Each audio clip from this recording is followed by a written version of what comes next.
online audience. I wish we could pass these yummy treats through the video feed, but sorry, we can't do that. If you are in the neighborhood, come on down and join us, or join us at one of our upcoming events on Thursday, March 31st, 4 p.m. right here in West Hall. We're going to have a very special lecture by Serene Jones, who's the president of Union Theological Seminary. She's going to be launching our new initiative on spirituality and public life. It's going to be a big deal, so you want to be here for that. Definitely put that on your calendars. As well, on Friday, April 8th, 1:30 p.m., also right here in this room, we'll be featuring Professor J. Cameron Carter, who'll be giving a talk called Reimagining Truth, Unraveling the Religion of Whiteness and Advancing a Black Ecology. This public talk will be held in conjunction with the Political Theology Network Conference, which the Center is very proud to be hosting this year.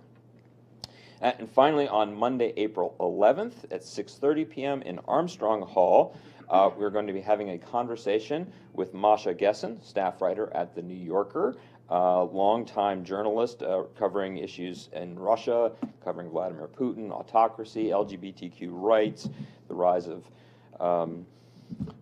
the moment that we are still reckoning with now, particularly as we witness the events bearing out in Ukraine. So as always, more information about all of our events is available on our website, and you can check us out on Facebook or on Twitter. So with that, let's get to our event today. As I mentioned, today's event is this year's Maxine and Jonathan Marshall Speaker on Religion and Conflict. As dear friends of the Center, the Marshalls endowed this annual gift and this lecture, which reflects their desire to enrich our civic life through intellectual engagement. Their generosity continues to bear fruit long after their passing, and their legacy serves as a reminder of the vital roles that citizens, both past and present, play in making our programs possible, but also making our common life together possible. Indeed, these themes, citizenship, engagement, belonging, and democracy, are central to the work of our speaker and our guest today, Professor Melvin Rogers. Professor Rogers is an associate professor of political science at Brown University, where he also serves as director of graduate studies. Prior to Brown, he was a professor at the University of Virginia, at Emory, and at UCLA. We tried to get him out here when he was at UCLA. Alas, it didn't work. Then the pandemic hit, and I learned this morning that we are the first stop on his post-pandemic tour. So we by plane at least. Okay. So we feel very, very privileged and honored to have you here with us. And I normally ask people, "How was your flight?" And they say, "Oh, it was just fine." He said it was great, and then I got all the details. Man, I'm jealous now. But a good flight it was. He has also held several visiting appointments, including a distinguished visiting scholar at the Kluge Center at the Library of Congress. His wide-ranging interests fall primarily within contemporary democratic theory, history of American and African American political thought, ethical philosophy. He teaches courses on those and other subjects. He is the author or editor of 3 books, including The Undiscovered Dewey, Religion, Morality, and the Ethos of Democracy. He's the editor of John Dewey's The Public and Its Problems, a very important book. And most recently, a co-editor of African American Political Thought, A Collected History. That's this bad boy right here. Yeah, I'll pass this one around. Again, only in person can you see this. Big thump there on the table. It's a great book, really good. He's also the author of numerous articles, book chapters, reviews, scholarly exchanges, op-eds, etc. And he is co-editing a new series at Oxford University Press entitled New Histories of Philosophy. His current book project, from which I think we're going to hear a little bit today, is entitled The Darkened Light of Faith, Race, Democracy, and Freedom in African American political thought. It works through various thinkers, figures within the within American and African American thought to think about issues involving democratic responsiveness, redemption, faith, and racial injustice. Very spiritual and religiously oriented themes here. And that's a book that's under contract, I believe, with Princeton Press. Right. Okay. So, with all that said, please join me in welcoming Melvin Rogers. The title of his talk today, as you can see on the screen, is The Soul and the Seat of Aspiration, a Philosophical Historical Approach. Well, John, thank you. I want to thank all of you for coming here online. I'm really delighted to be here. It is very nice at this point to not be in Rhode Island, to be enjoying the sun here. My doctor will be very happy because I have a vitamin D deficiency since moving to Rhode Island, so he'll be very happy. That yesterday I spent a good portion of the day just walking around. Didn't go anywhere in particular, just walking around, and got lost, and that was actually quite nice. So let me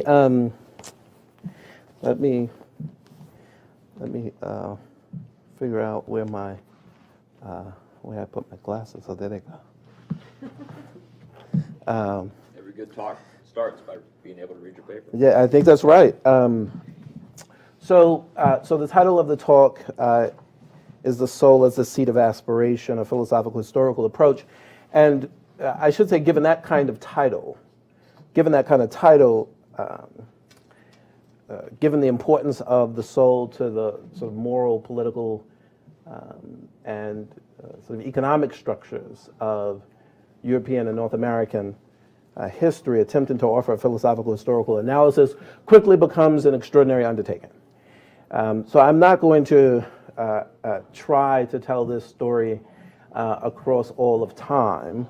And so I will need to apologize because I have to find some way to get a handle on the subject matter. We have to find some way to get a handle on it. And so I've decided to limit my scope somewhat arbitrarily, and I've decided to limit the content to a tradition, a group of thinkers that I know, or I hope I know the best in talking about this. I've decided to focus on the 19th and early 20th centuries of African American political thought. And I've decided to make this my focus because there are a set of issues that I think are still with us today in the United States. And these issues may, in fact, travel, but I'll leave this up to you to decide if, in fact, they do travel. So I don't know that the thinkers I will discuss will be familiar to you. I hope that they are. But if they are not familiar to you, I hope that what I will say today will motivate you, that you will then leave here and say, let me go find some of the texts that Melvin referenced in his lecture.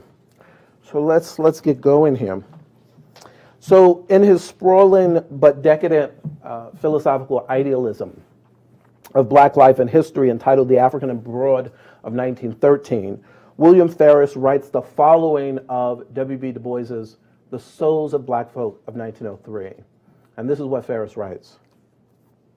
Du Bois is a literary artist who can clothe his thought in such forms of poetic beauty that we are captivated by the opulent splendor and richness of his diction while our souls are being stirred by his burning eloquence. Our souls are being stirred by his burning eloquence. Now, Ferris' use of the word eloquence is not ornamental. He intends for us to see Du Bois's 1903 book as a work of rhetoric, an attempt to move his black and white audience to a position of moral and political rectitude on matters of racial justice. But what caught my attention was Ferris's use of the word soul. The soul is readily understood as that part of us that lives on after death. This is the most common way of talking about the soul, I gather. But the more you read Ferris's use of the word soul, the more you see that it also denotes a person's inner character, where the moral and emotional dimensions of being human meet and mingle. This way of thinking of the soul is precisely what Du Bois seeks to convey in that book of 1903, The Souls of Black Folk, and what he aims also to transform. He aims to transform the souls of white and black Americans into the new ground of American life. Now, you might immediately say, oh, the language has gotten away from him. What does it mean to transform the soul into the new ground of American life? What could that possibly mean? So hold on to those questions. We'll come back to them. And I should, over the course of this, be providing some answers to those questions. Now, Du Bois is not unique in African American moral and political thought in treating the soul in this way. And he's not unique in treating the soul this way, although he makes the soul the centerpiece of his thinking. We see it both in 1903, and then, of course, in 1920 in Dark Water, the soul reappears. The soul enjoys a vital role in the reflection of many 19th century African American figures such as David Walker, Maria Stewart, Hosea Easton, and Frederick Douglass. These thinkers are less interested in discussing the soul as an intangible and immortal property. They seem uninterested in the discordant relationship between the soul and the body that define the European classical and Christian imaginary, and its permutations throughout medieval Reformation and Counter-Reformation reflections. And were you interested in that, I think you can find some wonderful reflections of that story in the excellent text of 2003 from Roy Porter, Flesh in the Age of Reason. Finally, their interest in the soul seems not to carry the religious anxiety that often characterized the Romantic period, wherein the meaning of the soul constantly hovered between the transcendentalism of earlier centuries and the naturalism of the 19th century, what M.H. Abrams famously called natural supernaturalism. Given their most immediate concerns with domination and exclusion, the soul for African American thinkers is principally located in this world, continuous with the body, and strikingly susceptible to deformation or arrest by the workings of white supremacy. So their overriding concern is with adequately attending to the soul in the face of white supremacy. Now, when I use the word white supremacy or the words white supremacy here and throughout, I mean the following: valuing lives of those designated or seen as white over those seen as non-white, and using that valuation as the basis to determine ethical and political standing. Now, the concern for the soul in the face of white supremacy, or so I want to suggest to you, results in a therapeutic philosophy of characterizing the soul in relation to what can vivify or enliven its powers. The kinds of questions that emerge are the following: what must we stand in relation to? Or how must we see ourselves? And what conditions must obtain to nurture the soul and unleash its powers? Sometimes sometimes answering these questions take the form of a story about one's relationship to God, as we will see in someone like David Walker. And sometimes it takes the form of a story about one's relationship to an exemplary figure, as we will see in Du Bois's use of the 19th century black nationalist Alexander Crummell. The kinds of arguments that we will see in Walker and Du Bois finally require that one belongs to a community in which one is rightly regarded as a member of that community, a community in which one not only enjoys freedom from domination, but also enjoys what we might call equal regard. Now, equal regard is of some specific importance, so let me just say a quick word about it. To regard someone or community is to show concern for them. To modify regard with the word equal means that the concern you extend is not comparatively diminished in relation to others. Invidious racial distinctions, for example, violate the norm of equal regard because they presuppose status hierarchies, whether they're grounded in a story about biology or whether they're grounded in a story about culture. They presuppose status hierarchies. What 19th and 20th century black thinkers are concerned with is how to ignite the full reach of the soul's power, the soul understood as the seat of aspiration. I shall also want to suggest, albeit toward the end and somewhat briefly, that it's the historical damage done to the souls of black people, at least as Du Bois understands it, that functions now as a kind of therapy for white Americans. And what I mean here is that although Du Bois takes a therapeutic approach to healing black life with his discussion of the soul, as other black thinkers will have already done, he also transforms the soul into therapy. The soul has an analogical relationship to the history of black suffering and joy, as Du Bois uses it. It is a metaphorical rendering of the typography of black life. And for him, journeying through the soul, or as he would put it, the souls of black folk, becomes a necessary means by which we begin the reparative work of racial justice. This is what I meant earlier when I said the soul becomes the new ground of a transformed United States. So we begin our journey with David Walker. So Walker was born legally free in 1796 to an enslaved father and a free mother in Wilmington, North Carolina. During his early years, Walker traveled throughout the South, where he witnessed firsthand the horrors of black life. By 1825, he moved to Boston to address racial domination. He was a respected member of the Boston community, not merely because of his business as a secondhand clothing dealer, but also because of his leadership role in the Massachusetts General Colored Association. And this was an organization that sought to unite African Americans in response to racial domination, both the formal practices of enslavement in the South and the informal practices in the North. And he was also a respected member because he served as an agent for the first African American newspaper, Freedom's Journal. In 1829, and subsequently revised in 1830, Walker published his now classic pamphlet of the period entitled Walker's Appeal in 4 articles, together with a preamble to the colored citizens of the world, but in particular and very expressly to those of the United States of America. This pamphlet traveled along the eastern seaboard through a loose interracial network, encouraging some and sparking the rage of others. This is a text, as some of you are familiar, maybe some of you are familiar with it, this is a text that insists on the necessity of violence in the face of white supremacy. It is also a text that ties the stability and vitality of freedom among black people to their willingness to engage in violence if necessary to escape domination.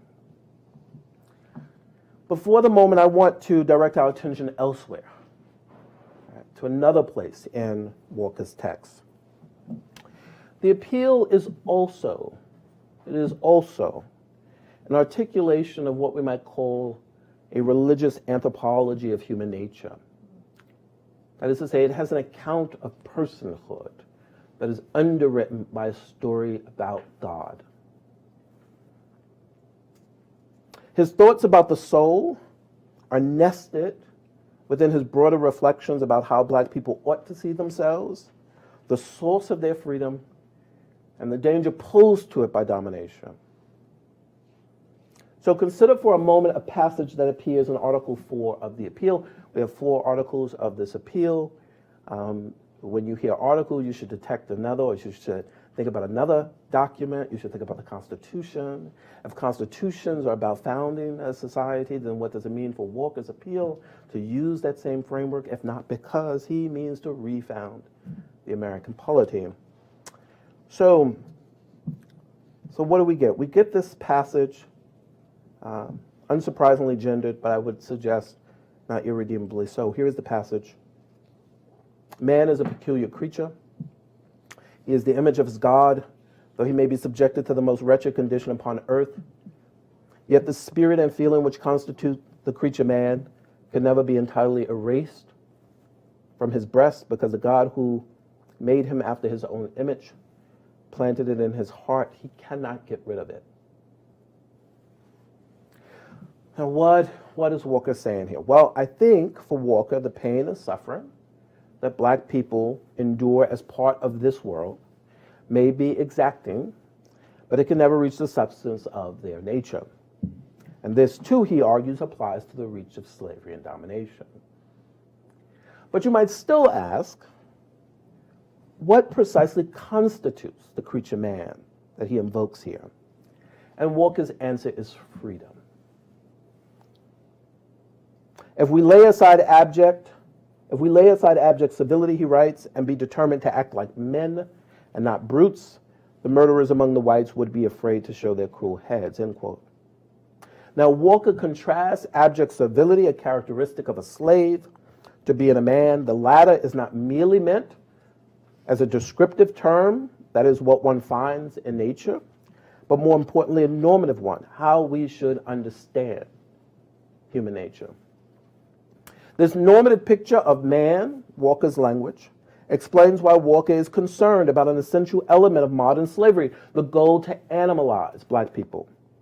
Whereas classical slavery, he contends, merely confined itself to the subordination of different peoples, Egyptians subordinating the Israelites, for example.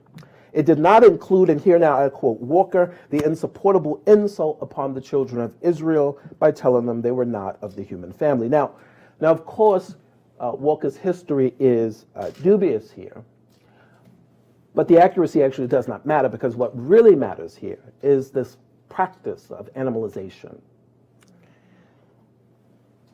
As he says, can the whites deny this charge? Have they not, after having reduced us to the deplorable condition of slaves under their feet, held us up as descending originally from the tribes of monkeys? End quote. Now, of course, slavery for Walker is an evil. He would never deny that. But Walker is principally concerned with the additional claim that animalizes black Americans. Well, why is this important? The answer has to do with the dehumanizing quality of slavery in its racialized form. Slavery is an institution of exploitation as well as debasement. Not merely an insupportable insult, Walker's language, but what he calls a gross insult. The nature of debasement, the kind of thing chattel slavery is, disavows the ethical standing of persons by confounding their status with that of animals. And this carries for Walker a distinct meaning. It involves the eradication, not of human identity properly speaking, but of those elements of humanity that evoke respect and sympathy and convey a sense of dignity. And this is precisely the concerning aspect of slavery to which Walker directs our attention. When one's status as a slave is accepted, whether reflectively or unreflectively, it has catastrophic ethical and practical consequences. It narrows one's normative field of vision because it deforms what Walker calls, now using his language, the soul. You come to adopt, in other words, the attitude of a slave, and throughout the appeal, Walker counsels black Americans to see themselves differently. His use of God in the previous quoted material, right, that bit that I opened with in discussing Walker, stages a different primary relationship of recognition. God stands as the spiritual but social other that helps to illuminate the power of the soul amid the destructive workings of white supremacy. So that is what Walker is up to. And perhaps it is obvious, but one might ask, in what sense is the soul deformed? Well, you get hints of it in Walker, but it seems to me that the clearest sense in which the soul is deformed comes a few years later in Maria Stewart, and is even stronger in Hosea Easton. Stewart was also a prominent member of the Boston community and an associate of David Walker. And Easton was a minister in Boston, serving as a member of the National Colored Convention movement of the 1830s. And then subsequently, Easton would move to New Haven, Connecticut. He also knew Walker, and both Stewart and Easton, I want to suggest to you, really sort of add content to what Walker is up to in that pamphlet. So in her lecture of 1833, an address delivered at the African Masonic Hall in Boston, Stewart asked her audience the following. Listen to this. If you are men, convince them that you possess the spirit of men. Here it is. Have the sons of Africa no souls? Here it is. Feel they no ambitious desires? These sentences, have the sons of Africa no souls, feel they no ambitious desires. These sentences run on the same track, as it were, so that the soul functions as the seat of desire, or in the idiom of the title of this lecture, the seat of aspiration. Stewart's use of the term ambitious desires is important here. Both in her text and in Walker's earlier text, neither deny that black people have desires. But what is of philosophical interest is that they are concerned with how our desires assume the shape that they do based on the prescriptions of one's white counterparts. To be in a state of subjection for Stewart and Walker means that one's desires, and thus the actions that flow from them, take the form of permissions. The language of permissions, my word, not theirs, is really about authorization, a form of authorization that is external to black people and on which they depend. In technical language, only the owner can grant a permission. This combination of authorization and ownership means for Stewart and Walker that black people are essentially unfree. To have ambitious desires, then, is to have a soul that aspires freely, that is not at the mercy of those from whom one would otherwise need to seek permission. Easton, in his 1837 A Treatise on the Intellectual Character, Civil, and Political Condition of the Colored People of the United States, speaks about the sort of soul-destroying power of slavery and domination. That, and now here is his language, that subjects, quote, the soul to a morbid state of insensibility, end quote. Here, subjection, both the formal system of chattel slavery in the South and the informal practices of domination in the North, seemingly lead to a lack of concern or indifference toward oneself. For Easton, it is not merely that we have no ambitious desires, Walker and Stewart, but we have no ambitious desires because we are indifferent toward ourselves and our future. So let me say, at this point, there appears to be something of an important psychological development in their reflections about the soul. It is not merely that slavery has touched the soul and thus deformed it, such that it aspires no higher than the standards set by one's white counterparts, those from whom one must seek permission. Now, or so Easton's language seems to suggest, slavery arrests the soul's longings altogether. Among these thinkers, we not only get the soul as deformed, but the soul as arrested. Now, it is worth pointing out, for those who might want these kinds of connections, but it's worth pointing out that this line of thinking parallels a similar line of thinking that we see in, for example, Alexis de Tocqueville's Democracy in America, and that we would come to see in John Stuart Mill's On Liberty. Both Tocqueville and Mill are less concerned with political power and more interested, for example, in the tyranny and the tyrannical force of social power that captures the soul. In fact, Tocqueville will be very explicit about the soul being captured by social power. There is symmetry here, then, between what these thinkers are doing and what you find in those other two figures. So that in some sense, the whole tradition in the 19th century is very much concerned about the fate of the soul. Although they think in very different ways about what is really the danger to it. In his autobiography of 1845, Narrative of the Life of Frederick Douglass powerfully captures the worry of these other thinkers, these earlier thinkers, as he describes one of his encounters with Edward Covey, the slave breaker. And here is what Douglass writes. Mr. Covey succeeded in breaking me. I was broken in body. Here's the word, soul and spirit. My natural elasticity was crushed. My intellect languished. The disposition to read departed. Behold, here it is, a man transformed into a brute. The very thing that David Walker was concerned about. Now, Douglas' use of the words soul and spirit are important because they relate directly to previous thinkers. Although the word soul, and we all know this, has a complicated philosophical and theological history, it seems that what all of these thinkers have in mind is the idea that human beings are souls, fueled by an energy of life or spirit.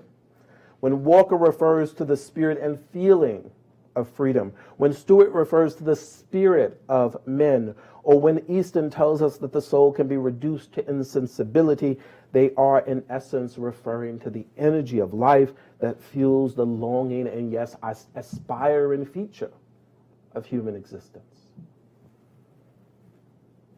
Douglas's description is a perfect example, I think, of what these thinkers have in mind about being overtaken by or accepting the normative status of the enslaved. They are not merely referring to the daily cruelties of slavery, although that matters a great deal, but the internalization of degradation that is the source of those cruelties and that, as I have already said, deforms or arrests the soul's longings. Let me say one other thing here before moving to Du Bois, one other thing about, ultimately about Douglas.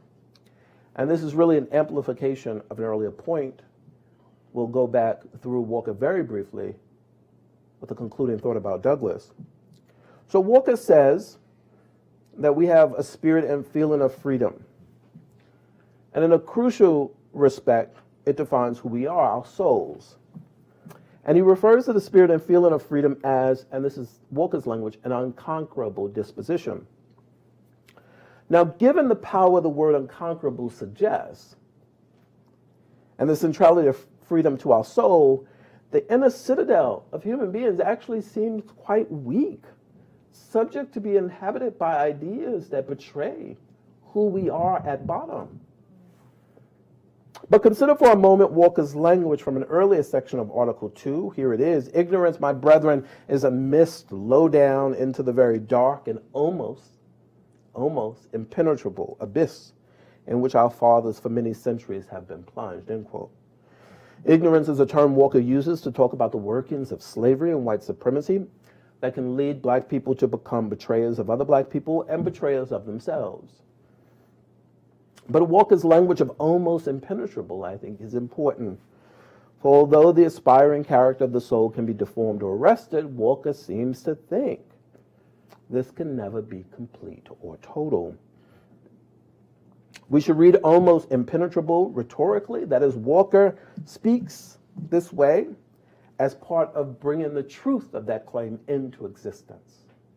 That if you come to inhabit it, you will have settled the truth of the matter. Having a soul that refuses to be deformed or constrained partly depends on one's own normative outlook about what the soul can do, even amid attempts at deforming or arresting it. This point about rhetoric is no mere gloss, and I'll come back to it at the end. And this, I think, brings me once again back to Douglass. Douglass agreed with this point. For all of Douglass's talk about his soul and spirit being broken, he nonetheless tells us, quote, "From my earliest recollection, I date the entertainment of a deep conviction that slavery would not always be able to hold me within its foul embrace. And in the darkest hours of my career in slavery, this living word of faith and spirit of hope departed not from me, but remained like ministering angels to cheer me through the gloom." What Douglass has in mind when he discusses Covey and what Walker means to convey by the spirit and feeling of freedom is the following. The unconquerable disposition of freedom remains, but our understanding of our nature, the understanding of our character, the character of our soul, can be deformed because of slavery or hidden from view because of ignorance. The path back to our nature, path back to our soul may be dark, as it was for Douglass, but we may yet find our way. Now, how black people in the 19th and early 20th centuries could find their way back was one of the central themes of Du Bois's The Souls of Black Folk, and so we turn now to that text. You all good? You all with me? All right. So I said at the outset that thinkers like Walker, Stewart, Easton, and Douglass were more concerned to locate the soul in this world continuous with the body and susceptible to deformation or arrest by white supremacy. Du Bois, I now want to say, stands in this tradition, although he fills out the discussion considerably. As Jonathan Cahn rightly notes, Du Bois, quote, constructs the souls of black folk entirely out of the desires, efforts, practices, and accomplishments of African American life as it is lived, end quote. And in this, the soul has a communal character. And there's another story to be told. So if I was really doing a full genealogy, we would get also in that earlier period another part of the genealogy in which the soul is actually a corporate entity. It is meant to refer to black people qua black people. And then we would trace that story. And so here we get a sense of it. In Jonathan Cahn's reading of Du Bois, we get a sense of this sort of corporate character, but I have not laid that portion of the story out. And in fact, I think that this is only one part of Du Bois's story, and not the most interesting part, I would say. The soul is also that part of us that longs for and aspires toward ways of being and living in the world. The soul is always grasping for what stands beyond it and which is presumed to be the source of its fulfillment. To have a soul is to feel the vibrations of the longings and desires of the past, yes, a communal past coursing through you, even as your soul may burn with desires yet realized. For Du Bois, this desiring feature of the soul is unlikely to be radically unique. And in this way, we find both its dangers and its possibilities. What is aspired for is often shaped by our communities, and for just that reason, the soul can also express the wounds of a community. But the soul may also express the deformed and destructive wishes of a community, and this is not merely confined to Black Americans. Du Bois provides us with his own version of the soul as the expression of the destructive character of the community, albeit with white Americans in mind. And here I turn very briefly to another work of his, the famous Chapter 2 of Darkwater of 1920. There, Du Bois describes the souls of white folk, his language, and their longing for sole possession of the earth as the source and plenitude of their identity as white Americans. The chapter is aptly titled, what? The Souls of White Folk. Darkwater is an important text for understanding the evolution of Du Bois's idea of the soul, if that is what one wants to track. But for our purposes, I want to focus on that all-important first chapter of The Souls of Black Folk. In that chapter of our spiritual strivings, we see the representation of the soul yearning and being denied. And this captures the aspirational and now tragic resonances that structures the souls of Black folk.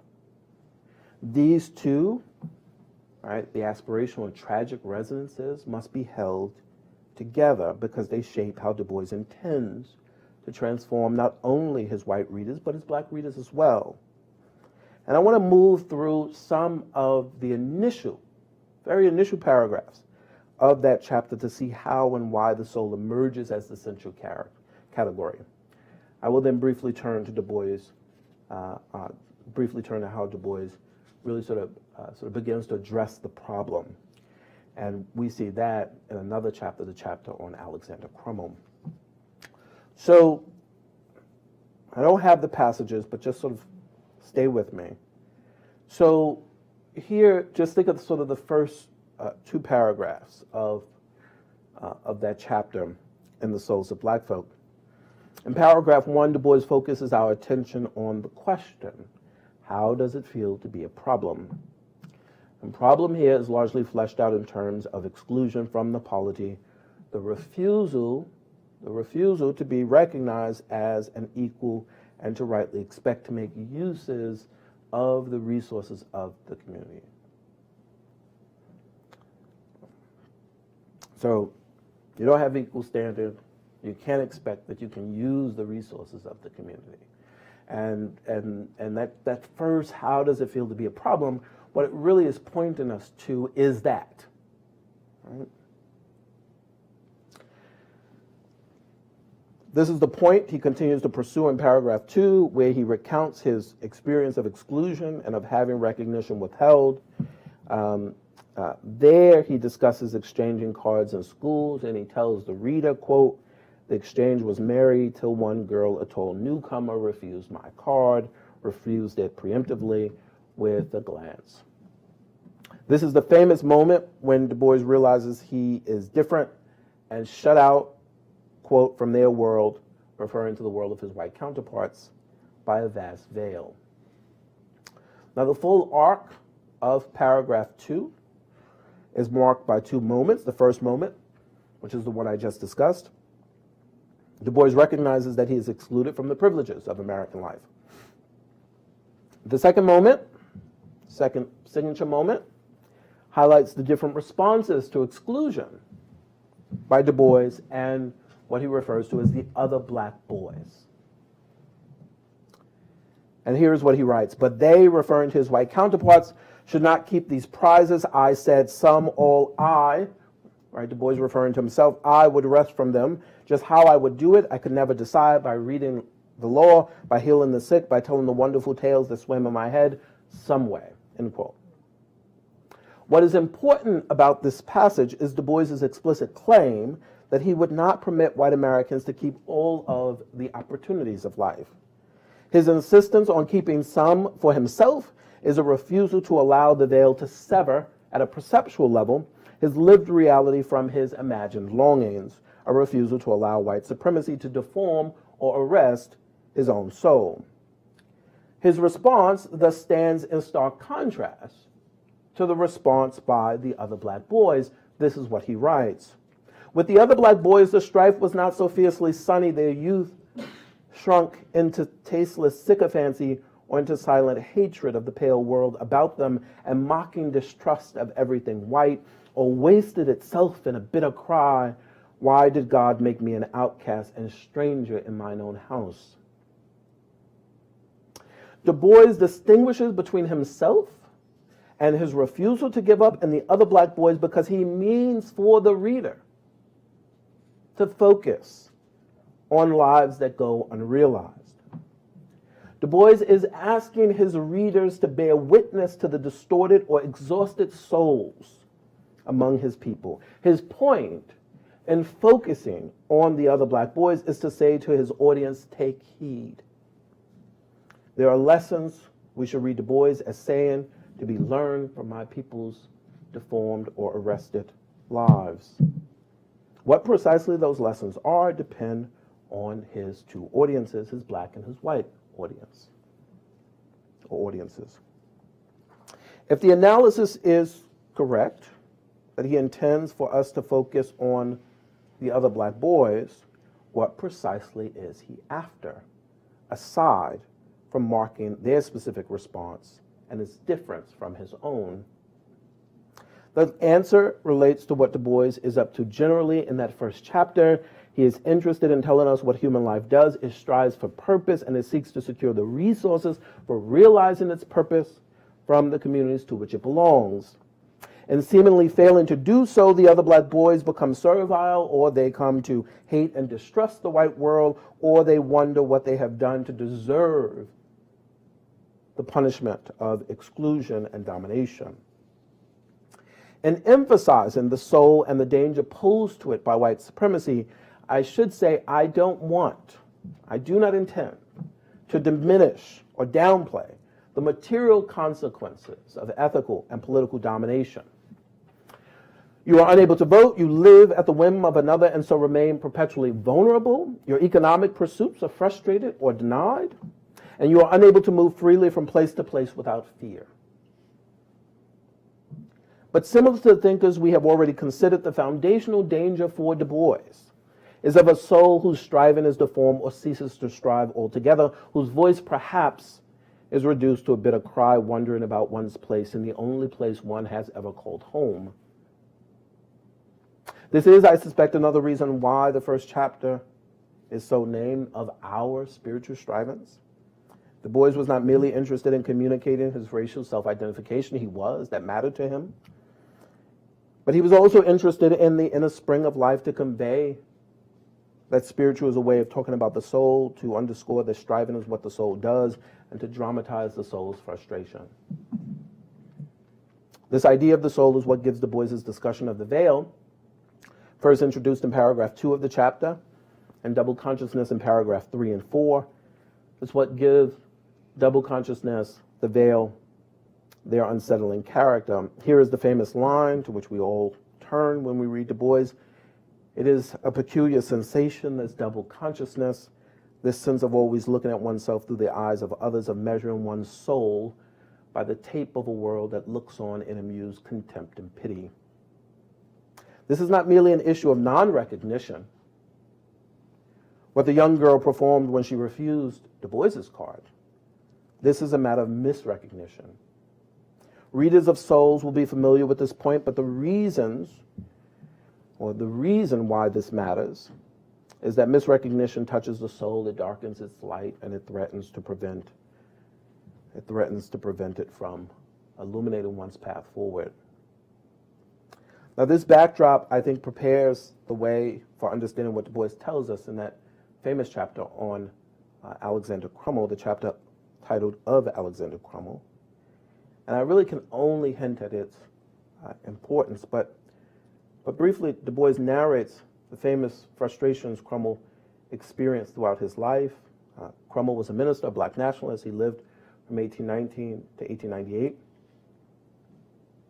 And Crummel's failures, as they are charted in that chapter, they all are tied to racial discrimination. And by the end of the chapter, Crummell appears to have failed in life. But despite the appearance of failure, Du Bois means for his black audience to see the performance value of Crummell's life. The meaning of performance value is eloquently captured by Ronald Dworkin. Here is Dworkin: "We value human lives lived, not for the completed narrative, but because they too embody a performance, arising to the challenge of having a life to lead. The final value of our lives is adverbial, not adjectival." And we hear in those moments, often at the end of one's life, when it is said, "It was a life well lived." The adverb here is well. But we hear it on other occasions, even when accompanied by defeat. "That was your best performance." And it seems to me that this is something like this, I suppose, that Du Bois has in mind. I wonder, Du Bois says at the end of that chapter, where he is today, referring to Crummell. I wonder if in that dim world beyond, as he came gliding in, referring to Crummell, there rose on some wan throne a king, a dark and pierced Jew, who knows the raving of the earthly dam, saying to Crummell, "Well done." Du Bois intends for black people to see in Crummell's life what is possible for their own, a form of living well or best performance, even in the face of white supremacy. He is interested in an alternative, healthier model from which the soul might take direction. It is not that Du Bois rejects the centrality of recognition. He's a Hegelian in some sense. We can't escape recognition. We all in this very room, beyond this room, depend on others to help us come to a sense of ourselves. Like David Walker, he knows that we cannot escape the imposition and necessity of the social world to our self-understanding and realization. This is one of the important lessons of our spiritual strivings. Practices of recognition are essential to the cultivation of our identity, our subjectivity, but also to the meaning and power of one's soul. But an important set of questions emerge as Du Bois thinks about white supremacy and its effects on the souls of black people. How should others factor? Here he's speaking to African Americans. How should others factor into our cultivation of self-worth? What contributions do others make to the character of our lives as black people, to their meaning, to the meaning of our lives, our sense of worth, and the feeling of significance of the projects we pursue? In some ways, these were the kinds of questions that figured in Walker, Stewart, Easton, and Douglas. And similar to those that preceded him, Du Bois thinks it is possible to cultivate a healthy soul that is not tethered to the source of oppression. Walker was after this by painting a picture of our soul on which God had given it the stamp of freedom. This view was largely shared by Stewart, Easton, and even Douglas. And Du Bois, of course, turns to the example of other black lives. Crummell is one, the one I focus on, but we could just as easily focus on Josie, who is another example in this regard. The necessity of recognition remains, but Du Bois intends to rethink the parties involved. In the face of white supremacy, he aims to persuade his black counterparts that the value accorded white Americans need not serve as the mediator between their self-understanding and their ability to craft worthy visions of their lives. They need not understand and measure their souls by a world that looks on in amused contempt and pity. In this, we see the first of his lessons that he asks his reader, his black reader, to learn. Du Bois intends to build up and fortify their souls by using Crummell as a model for how one should value the ends of one's life, though society rejects you all the same.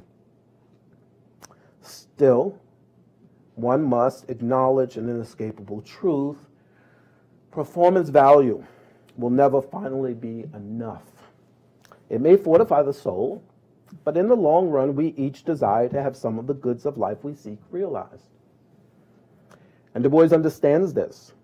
And he intends for his white audience to wonder why, amid Cromwell's skill and character, all one is able to take note of is his unrealized striving. The narrative weight of souls presses this point most forcefully. So although I have spent a lot of time on the question of how he's fortifying his African American audience and reading the text, it is this issue that he wants white Americans to wonder about that he presses most forcefully and intensely. To rethink the parties of recognition is not to say one can or should forgo the support of one's white counterparts. This is because the full expression of one's soul requires a culture of support that shapes the socio-institutional ecology in which one stands. And here I think we see Du Bois's other lesson that he means for his white audience to learn. Cromwell's plight has everything to do with the obstacles generated by the society to which he belongs. And at this moment, Du Bois is marking what the soul's expression finally requires to secure more than performance value, a community of support in which one is seen or taken in the right way. At precisely this moment, we should also detect Du Bois's response not only to the plight of African Americans, but the role white Americans play in that plight. The path to improving the American polity must journey through the striving and tragedy of black souls. In this sense, Du Bois is not merely interested in how black people should stand to their souls, what view they should adopt, an approach he shares with earlier thinkers. Rather, he is now after what it means for white people to journey through the story of the unrealized souls of black people, the people with whom they otherwise share society. Du Bois retrieves the importance of the past in his text. He structures his book with the goal of having his white reader travel through the suppressed or denied memories of the nation to which they belong and have pledged their allegiance. White Americans, he contends, must come to see their authorship in the horror of black life. But why? What is he finally after? For Du Bois, the goal is not exclusively about reckoning with the past, but doing so with clear ethical and political goals in mind. And as I read him, he seeks to elicit sympathy from white Americans, because like African Americans, they too long to have their soul's desires fulfilled, but here is the important catch. Du Bois intends for that emotion, sympathy, to bear the stain of their prior desire to frustrate the flourishing of black life.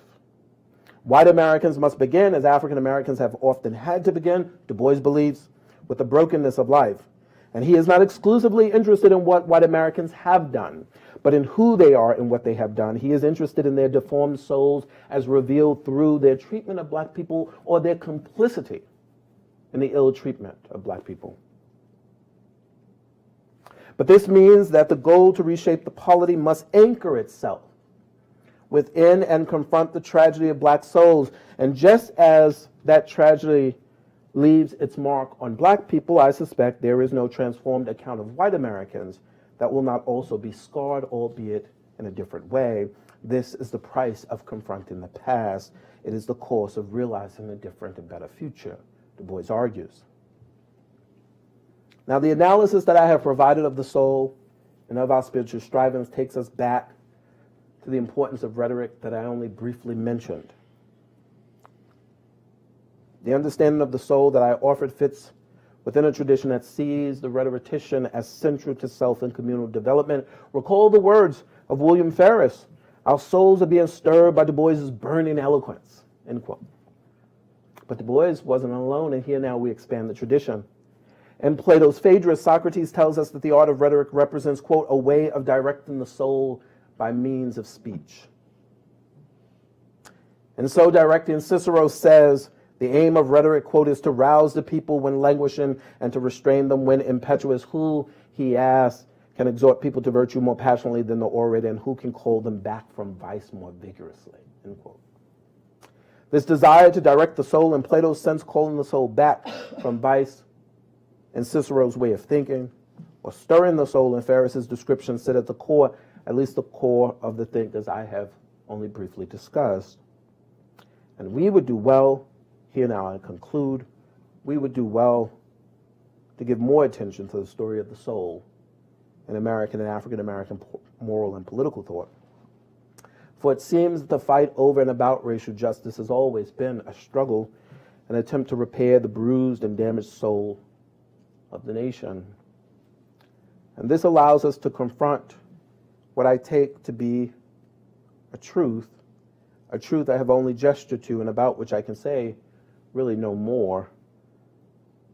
Repair is not redemption, a term we regularly see in American intellectual and political discourse.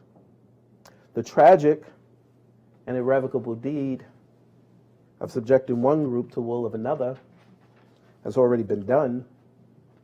The test of our community is not whether we can secure redemption, but how well we can respond to living together and loving each other with the knowledge that absolution will never come. But if abandoning redemption is what is required, the benefit may just be that we remain ever attentive to the dangers that domination poses to the soul. Thank you.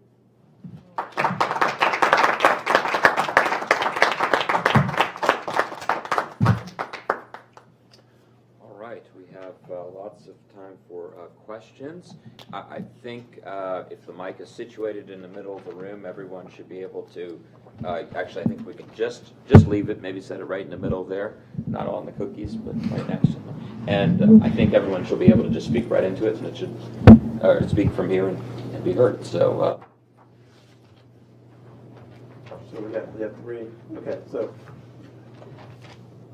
Penny, can you pass the mic? No, I think you can just speak it right in. Okay. Melvin, thank you so much for this very, very rich talk and for this formulation of the soul as the seat of aspiration, which beautifully joins African American political thought to centuries of spiritual striving in a very powerful way. So thank you for that. That is really going to impact my teaching. I'm also thinking about, soul is such a resonant, even overdetermined category in Black performance. And I'm thinking about Amiri Baraka when he was LeRoy Jones wrote the book Blues People, and he talked about the blues as very much the answer to that arrest of aspiration in slavery, that, what's a 10-year-old slave going to be when he grows up a slave? So blues comes in and is a sort of evasion reworking of that. I don't know if he uses the vocabulary of soul, but of course people do when they talk about Black music. Nathan Hudgens in the Harlem Renaissance talks about all the white people who went to Harlem were looking for their own soul that was missing, right? Yeah. So how does your thinking about the soul as the seat of aspiration, how do you link that up with Black performance traditions? Do you, or have you given that some thought? So let me say two things. So the first thing is that this paper, so soul is discussed in my current book, but it doesn't occupy a center stage in the way that I'm now trying to center it here.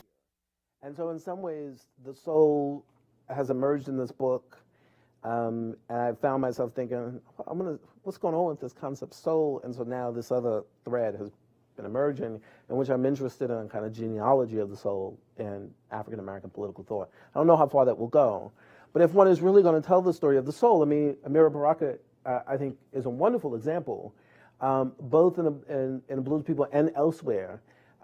He describes really the sort of 60s and the 70s as a period in which soul talk could now be used without its religious baggage. That it actually becomes, that it's freed of it.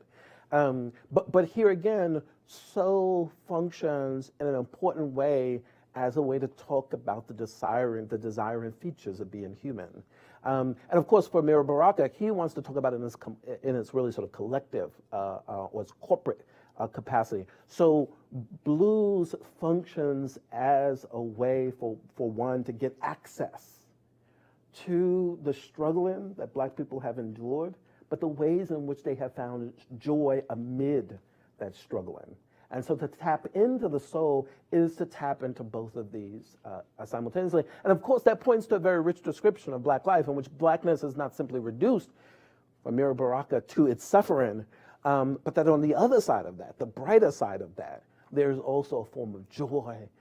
There's a form of elevation. So that's all to say, I have not yet gotten, arrived at that point. But if I'm really going to tell his genealogy, then I will have to go there. Okay, thanks. And thanks for terrific talk. Halfway through, I was going to ask a different question, which I'll allude to and come back. You wrote, to my mind, great article on the idea of appeal, if I remember it rightly, from several years ago in political theory, and which also focused on rhetoric, but on a different dimension of rhetoric and the meaning of appeal as it appears in Walker's Appeal, for example. So I was going to ask, and I'm going to ask a slightly different question. So part of the theme of that had to do with the egalitarian versus the hierarchical embedding, right? The voice reaching out to others as equals to be mobilized, the voice situated in relation to an appeal of subalterns or subordinates in a hierarchy and so forth, how that played out. Here, it seems there's a similarity. I want to ask you just to comment on. You're working through in a way that's very interesting. Among other things, the parallels between Walker and Du Bois, and I want to ask about a possible non-parallel. But I think the parallels are really important. And so first, I guess I could summarize this as, to what extent is all of this linked to the indeterminacy of authors' ambition for text? In other words, you talked about the black audience and the white audience, but there are various different kinds of transformations being evoked. A possible transformation of selves to be able to live better lives, a collective struggle, a transformation of the American Republic that would create a better and possible full inclusion and so forth, and more. And so it seems to me there's a therapeutic and a political dimension, and that an interesting feature of the rhetoric is that it is consistently not telling people that one of these is the right direction to take this, but opening up the possibility to live lives in different combinations of personal joy and political transformation in different ways. So now I've pinned that down. So I'd like to ask about two connections beyond this. One, is it fair to say that the Walker appeal on the, if you will, political side is potentially to black nationalism or to a better U.S. nationalism? That is, it can be self-government among black people, implicitly black Americans, or it can be a transformation of the U.S. And then with Du Bois, the same thing, but with an additional element. There is potential therapeutic self-transformation, but there is a political transformation that we can call black nationalism for a shorthand, aimed at self-rule. There is a political transformation, remake America, the republic lives up to its ideals, and there's Pan-Africanism. So the question is there any hint of something like Pan-Africanism with Walker, and how does it figure in the prehistory of this? Because it becomes increasingly important to Du Bois as he grows increasingly disappointed in American failure to live up to its potential, and how, of course, it has its own history in the U.S. struggle to bring them together. Then related to that, I'm sorry this is so long, how is this overdetermined by white abolitionist struggle and white struggle difference? So Walker is evoking something very parallel to Garrison, right at the same time, right? And Garrison is introducing an idea of slavery as a national sin, so that we should think slavery in a religious vocabulary as something that is simultaneously personal to everyone who is in any way participating in the slave society, because they are bearers of the national sin, even if they're not personally slaveholders. And Walker is, in a way, calling everybody to feel this responsibility to action. And in this case, both his black and his white readers, though with different implications. So how do you see or deal with, I mean, an unfair question, the interdependence of what is or isn't achieved in American political history with what kind of response to these appeals becomes available to black readers of either Walker or Du Bois? Apologies for that rambling. No, it's fine. There's a lot there. I think the first thing I would say is that both Walker and Du Bois are, in some sense, directing people. They're directing them down a path.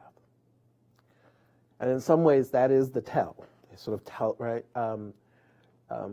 But in good rhetorical fashion. So this is sort of prior to you getting to the question. But in good rhetorical fashion, if you mean for the sort of new belief in question to settle itself in your soul, it has to be because you've decided to travel the path.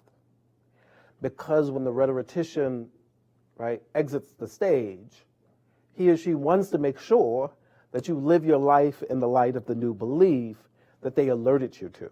So this can't be a coercive activity. And what rhetoric is trying to do is to engage in a practice in which the persuasion emanates from your own sort of reflective will. It emanates from your soul. So it now becomes the aspiration toward which you now aim. So that was the first thing I just wanted to say about that. I would say now on this question of Walker and Du Bois, the additional being the Pan-Africanism, I mean, the title of Walker's appeal, I think, opens the door. We were talking about this at lunch, that there's so much in Walker, and then it becomes, right, it sort of fractures across time in the tradition of African-American political thought. But the title of the appeal to the colored citizens of the world, what is that? And I was about to, I don't know if we recorded it. Right? What is the colored citizens of the world? And then, but in particular and very expressly of the United States, Walker seems not to have thought at all that this is a problem. Being able to speak both about the colored citizens of the world, that somehow we seem to have duties and obligations, right, to those beyond, and yet of the United States in particular, that somehow we also have some explicit special duties to ourselves here.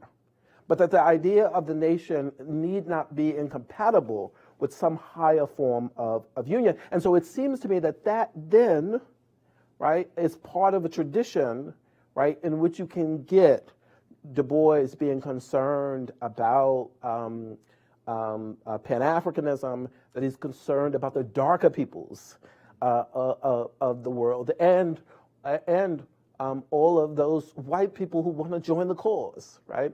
So in this regard, I think that Walker sort of creates an opening that then later thinkers, whether it's Crummell, whether it's Du Bois, inhabits and fleshes and sort of flesh out. I suppose on the last question, I suppose I'm not finally clear about what that last question is about, and it may be because there were a couple of clauses there and I couldn't track it all. That's okay though. So let's come back to this last question again. Can you sort of say it for me? Let me say it more straightforwardly.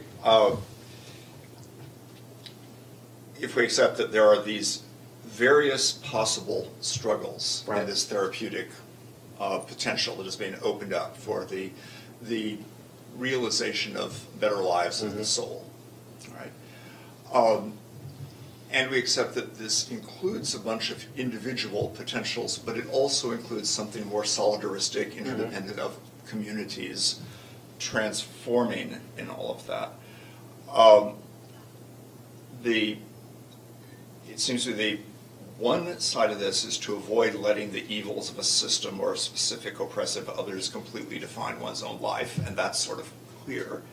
more complicated is that living better black lives can't realize the full potential of black souls in the absence of citizenship. And there's some sort of politics of where that citizenship lies. You sort of stress freedom, right? Autonomy, we can say, but the freedom to realize and live one's own soul is a political freedom as well as a personal freedom. It's not going to be fully achieved without citizenship for either of these thinkers. Right, right. And citizenship implies a polity. And so what I'm asking is, how are they thinking about how the determination gets made of what the polity is? Is it black nationalism of, Marcus Garvey kind of? Is it a different Pan-African black nationalism of a 1904 Du Bois kind? Is it a reformed America? And how much, is part of the pathos of this how much it depends on others, including white Americans, right. what the choice will be? Right. So the first thing I would say is that, of course, Du Bois in particular is a very, very complicated figure. And one ultimately has to make some choices depending on what one is doing. Which of these Du Bois are you working with, are you leaning on, right? There are some kind of narratives, right, that want to give you a kind of holistic, a philosophical holism. And so they got to cover all of Du Bois. Well, I haven't saddled myself with that job. I am interested in that Du Bois that sees in the United States the possibility for transformation. And so it seems to me that Du Bois wants to say that a transformed America, yes, it depends on the work that black Americans are doing, but it most certainly must also depend on the work that one's white counterparts are doing. Why? Because politics is about managing our shared lives together. And a transformed United States will depend on this. This is a theme, of course. Du Bois, of course, pushes this theme, but this is a theme that runs throughout this particular thread of African-American political thought. That thread being one in which it still sort of sees in the United States the possibility of being better than what it is, right? And in that kind of context, white Americans will always be a party to this. Right? They must. I'm sorry, can I ask one small follow-up? Sure, go ahead. Is it then, you alluded to Tocqueville and others, do you read this as, in important ways, internal to the tradition of Republican thought, that what's being realized is a Republican account, so hence the soul in Tocqueville and all of this, but that a difference from the trajectory that will be taken by many other accounts, including in the Garrisonian tradition, is that there is not a priority of a nationless cosmopolitanism over the potential of rebuilding the republic. Yeah, I mean, I think, so the way I read these figures, is that, look, they're trying to deal with the problem of domination of black people. It does not matter to them, ultimately, at the end of the day, if they stand within the Republican tradition, if they stand in the liberal tradition, if they're right. Now, we do that work because we're trying to sort of put things on, but that ultimately does not it's not the sort of primary concern. So it doesn't matter to them how they stand in relation to, Kant's republicanism or Madison's, group, interest-based politics. They are going to draw from any and all traditions in order to help us think about the sort of new foundations of American society, out of which healthier souls can grow. And it is true that as they emphasize this over that, we can then look and say, oh, well, this emphasis on domination really sort of fits with this Republican tradition. This emphasis on virtue seems to fit there. The natural rights stuff seems to fit with the liberal tradition. So we're doing that sort of conceptual work. But I think that for these figures, all of these things are tools, right, in the service of this transformation. And one of the things that this particular theory does not accept is that the United States has basically engaged in a contract with the devil in such a way that even the possibility of being alive to each other and our grievances, that even that possibility is denied to us. And I haven't said anything right about redemption. Just that first move, right? Sorry. Thanks. I really appreciated the talk and learned a lot from it. I was wondering if, in addition to the sort of political reading that you've offered, there's a kind of parallel economic one. So you alluded to that Du Bois quote where he says something to the effect that whiteness is the ownership of the earth forever and ever, amen. Right. So at least in that passage, whiteness is a sort of it's a positionality or a status defined in relation to ownership, and it's because of that relation to ownership, it's an inherently distorted status. It's a kind of flawed understanding of what it is to be a soul, as it were. The other, in Walker, the contrast of the soul is with animality or animalization, but there the animal doesn't seem to figure as the kind of natural animal, but the domesticated animal, as it were, the owned animal. And so in each case, it seems like there's a kind of way in which animality is not a natural state of affairs. It's a constructed status. It's a deformation of the natural world in the same way that, kind of in the reverse way that whiteness is a deformation of humanity. Ownership seems to be sort of the opposite of recognition, as it were, there. Yeah, no, I mean, that's a great question. Although I think you've kind of answered, because I think that's absolutely, and I say, I wonder if you could, talk a Right, little, whether you think there's sort of like a broader implied economic dimension to the.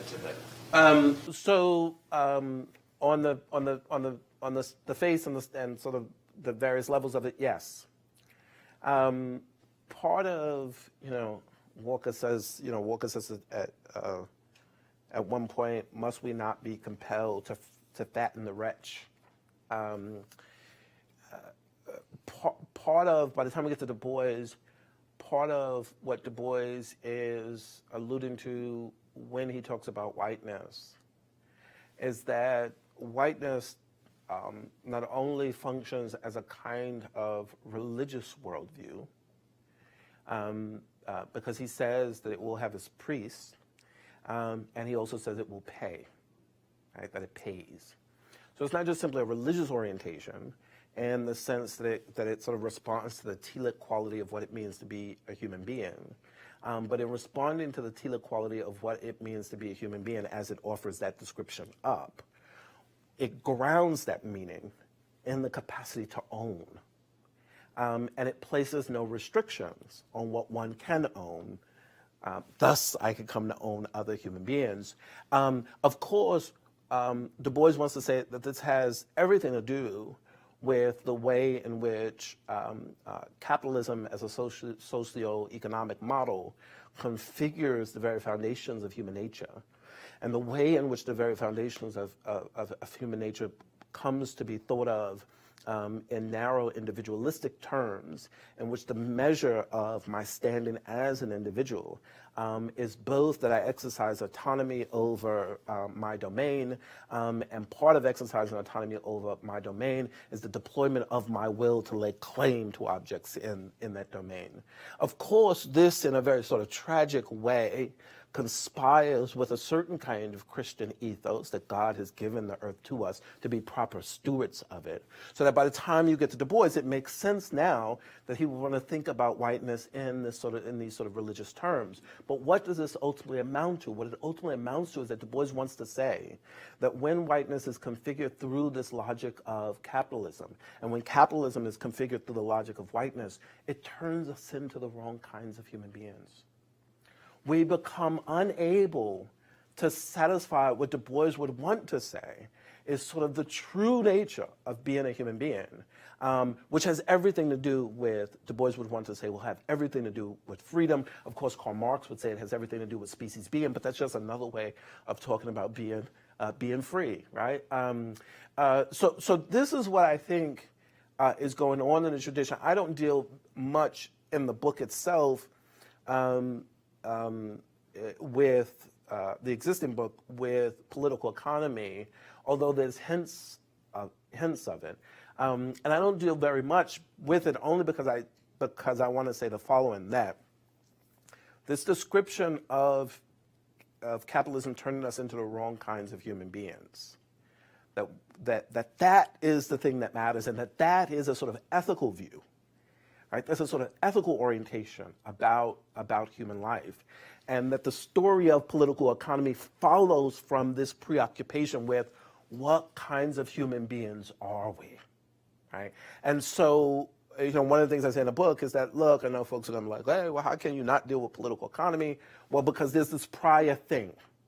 And the prior thing that I'm discussing is not incompatible with this story of political economy. But to understand why the political economy piece matters is because we have to see it's not merely that people are being dispossessed of property. It is not merely that people are being seen as property. It is how must we see ourselves such that we can engage in those kinds of activities, right? And that's fundamentally about the sort of ethical picture of human beings that are derived from the various institutions and social practices that structure our relationships, in this case, our socioeconomic relationships. Mm-hmm. Can I ask a question? Mm-hmm. At first, let me offer my personal thanks for the really, really deep and thoughtful ideas that you've given us to think about today. In particular, for me, someone who's working on questions of human nature, sometimes my colleagues look at me a little bit funny and squint their eyes like, what? It's of some great assurance to me, actually, to hear folks talk about this term and how it is this is going to resonate both on the individual level as well as the collective level. I'm talking about the soul of the nation. I want to ask you a little bit about what I expect would be some pressures that you might experience using this language of soul, and to which I very much support. I can envision, first of all, you're drawing from a long, complex tradition. Different thinkers are going to have different articulations, etc. So this is really more of a question for you. I would expect that you would have some who might press you and say, well, what you're really talking about here is a notion of personhood, of dignity, of the human personality. Even King says, an unjust law is that which violates human personality.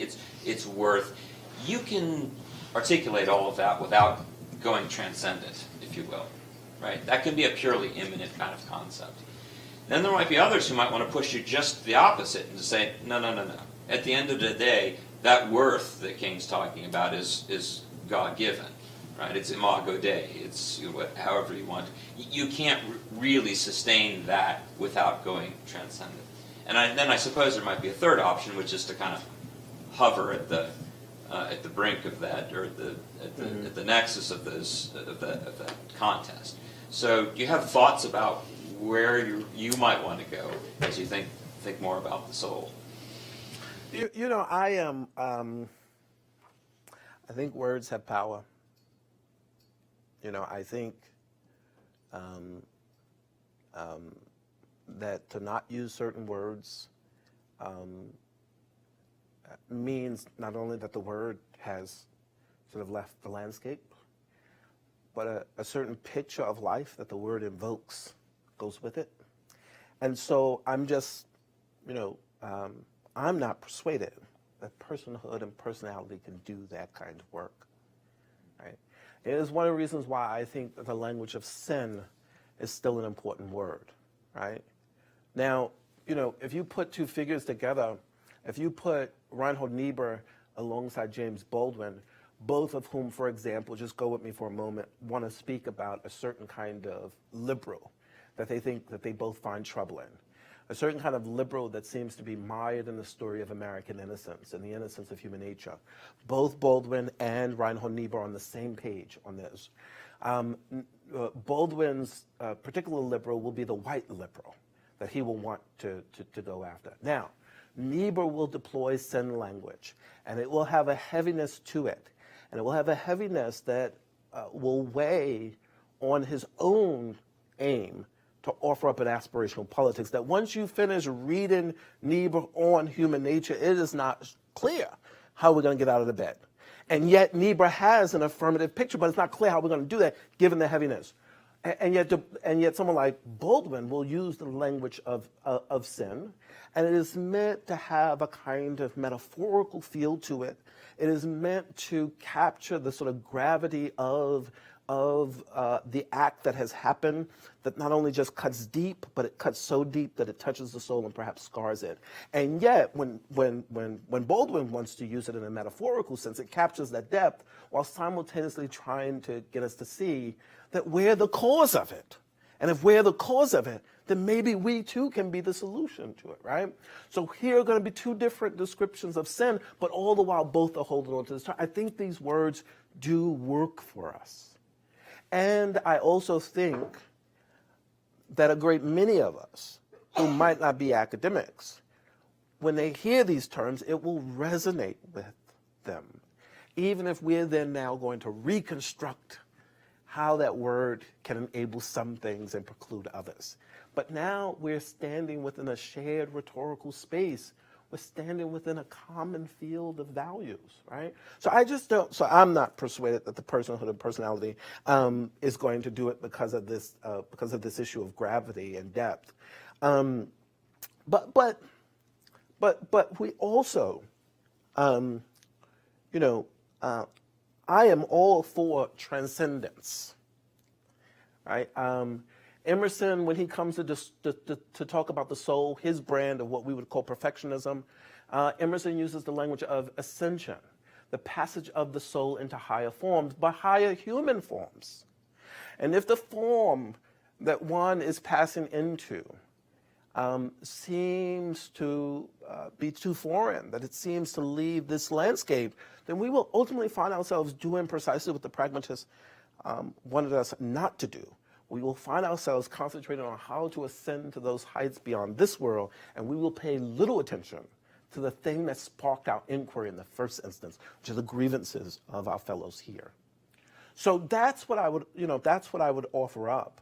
I don't think in this there's a sort of final, not suggesting that this is your claim, but I don't think that there's a final answer here, because all of these answers are about which kinds of configurations will best enable us to act now. And at a minimum, I think parties on both sides here will concede that they're interested in trying to get us to act now.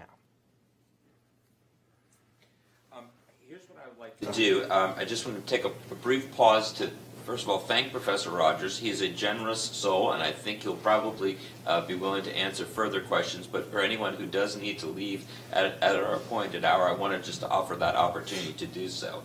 And also offer our thanks. So can we give him a round of applause?